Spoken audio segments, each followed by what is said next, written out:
Hey everyone, welcome back to the channel. In today's video, I'm going to show you exactly how to get a McDonald's promo code that helped me save a significant amount of money on my McDonald's order, for free.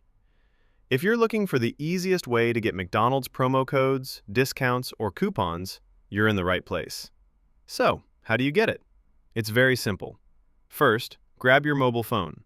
It doesn't matter if you're using an iPhone or an Android device.